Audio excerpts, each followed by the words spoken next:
Kas Avatari mõistet võib ka sellenimelise filmiga seletada? Jah, seda küll. Seetõttu, et Avatar oma olemuses on ju kordi suurem kui inimene oma maises kehastumises. Ja Avatari dimensioon ületab mitme valgustaseme võrra oma maise kehastumise dimensiooni.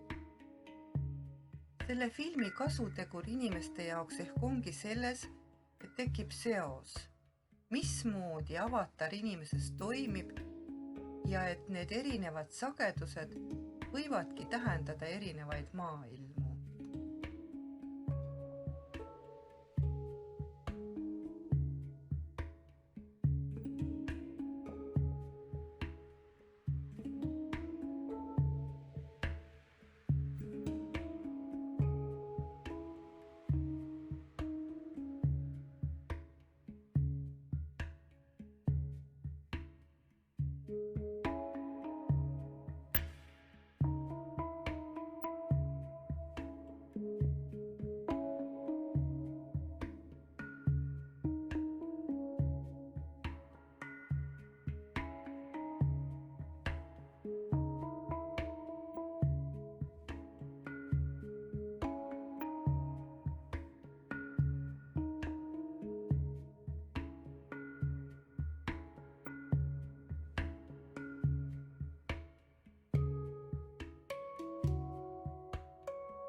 Vaimses maailmas on Avataril epohhi muutev roll, sest see tähistab suure valgusolendi laskumise maagilist seisundit, et viia ellu suuremat muutust, mis nooremate ja vähem elatud eludega hingedele jõukohane ei ole.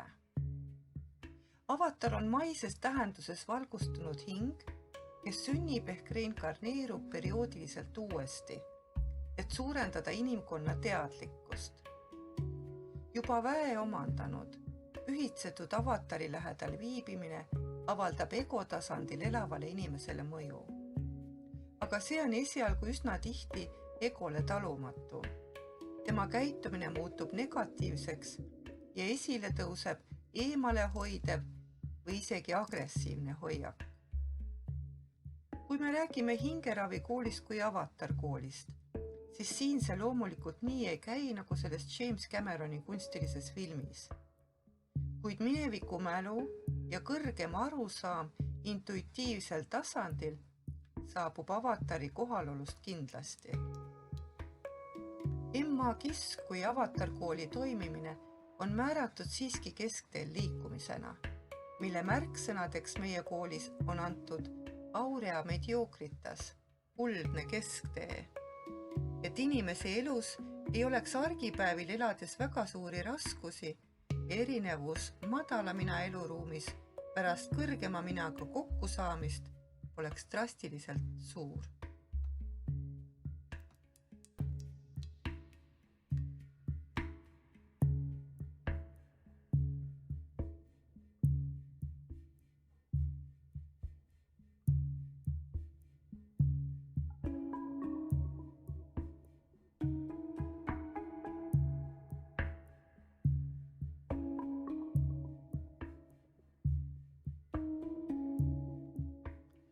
Tänase päeva kontekstis on avataride saabumine sõna otseses mõttes massiline maandumine varem taevas välja valitud kehastumistesse.